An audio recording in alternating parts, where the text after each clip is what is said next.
Today, I'm playing the Long Dark and attempting to obtain the Face the Impossible achievement. The name describes it well. This achievement doesn't require hours of grinding, going after some small collectible, or playing a GTA heist with really specific requirements, but what it does require you to do is to live for a single day in Canada. Now this is already hard, especially when Tim Hortons runs out of coffee, but the twist here is that you have to survive a single day on the hardest difficulty.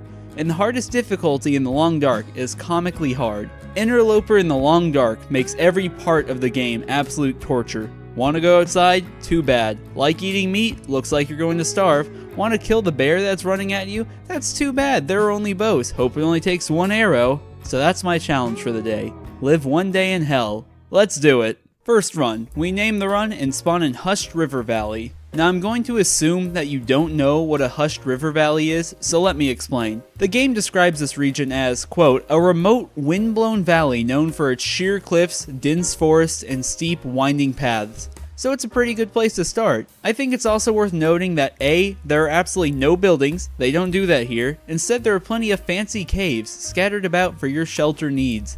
And B, Hushed River Valley is the only region in the game that I have never been to, and I'm doing this challenge without using maps, so I'm basically screwed. The disappointment is not in there. Almost as soon as I start walking around, I see a nice friendly dog and have to hightail it in the other direction. As I continue walking around the region, you may notice the rings in the bottom left of the screen. These represent your needs, and by far the biggest threat here is the cold meter, TM. When that empties, you lose a large amount of health per hour, and it's hard to warm up because matches are very rare and there is very little clothing to find. So we'll just hope that something goes right for me. I wonder what they named this region after. Well, that's convenient and very lucky, and this means that temperature should be kept under control, meaning that's a much smaller threat. However, this brings up an issue I've yet to tell you about. You see, Hushed River Valley not only has no man-made buildings, it also has no bedding, meaning that my only chance to sleep is to find the one bedroll that spawns in this region. But I'm sure I'll find my way out to a neighboring region before that becomes an issue, right? So after I just talked about having no bed, I then climbed up a rope, massively draining my energy, but once again, I'm sure it'll be fine. I know exactly what I'm doing. Oh hey, the wolf that was chasing me got scared off. I wonder what scared it off. Oh, that's really not good.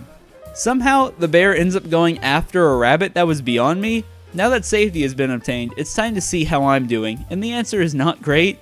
I'm pretty sure by this point I've walked in 2 big circles and have next to no energy. This won't kill me very soon by itself, but I am losing health from having to walk around wearing a t-shirt and jeans from cave to cave, and this combined with a lack of sleep does cause issues. Not too long after this, I make it to another cave, and my health is so low that I'm starting to not be able to stand in one place, which for some reason is a mechanic in this game. I'm not going to drag this out, this is the end. I fade in the Long Dark skating around the cave at Mach 3, and this concludes the first run. Run 2, baby, name it, and we're in the Forlorn Muskeg. This is a region I'm far more familiar with, and is that another bear? I see how it is, game. First giving me a heart attack, then making me take the long way around to escape the region. After that scare, there isn't anything much more eventful that went on in the Muskeg. I mostly just walked in a straight line and hoped a wolf wouldn't decide to drink my blood like a fresh glass of squirt.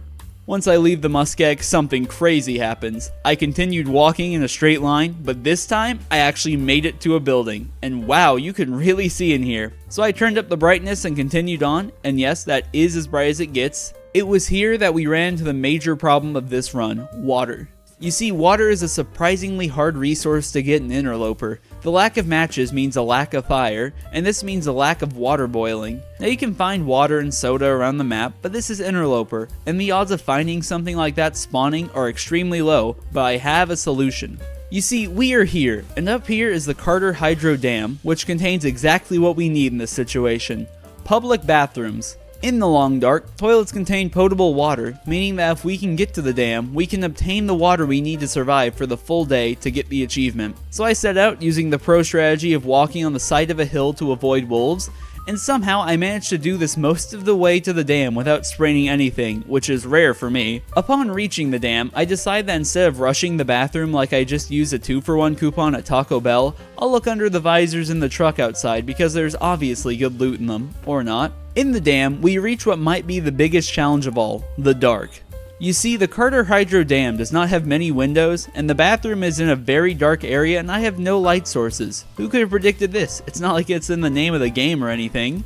To remedy this, I elected to struggle my way through the dark using the outline of my bedroll that I picked up in the camp office. And this is one of the harder things about this challenge for no good reason, but I managed to obtain the water from the toilets that I couldn't see the quality of. I'm sure that's healthy. And from here, I just have to survive a few more hours, which means I could just sleep and pass time, but there's no fun in that, so I decided to go out and loot the trailers outside the dam. I didn't really find anything good other than some food, but it did give me a good excuse to use the pry bar I found earlier. Now from here, I basically just sleep the last few hours to get this achievement, but don't click off yet, I do have some closing statements and suggestions. If this is the kind of thing you enjoy, well first comment that and I might continue the run or try some longer runs.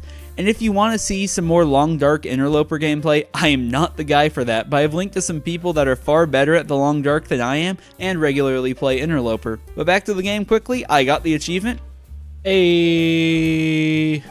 Yep, no crazy plot twist, I didn't die in my sleep, and now I'm part of an elite 4.4%. Now if you enjoyed this video, and if you don't want to check out some other long dark channels, then go and watch my video on Totally Accurate Toilet Simulator. It's almost the same experience as getting water in the dam, but with more light. Or if you're into GTA Online, I have plenty of videos on that as well. So please, if you enjoyed, leave a like and consider subscribing, and I will see you all for the next one.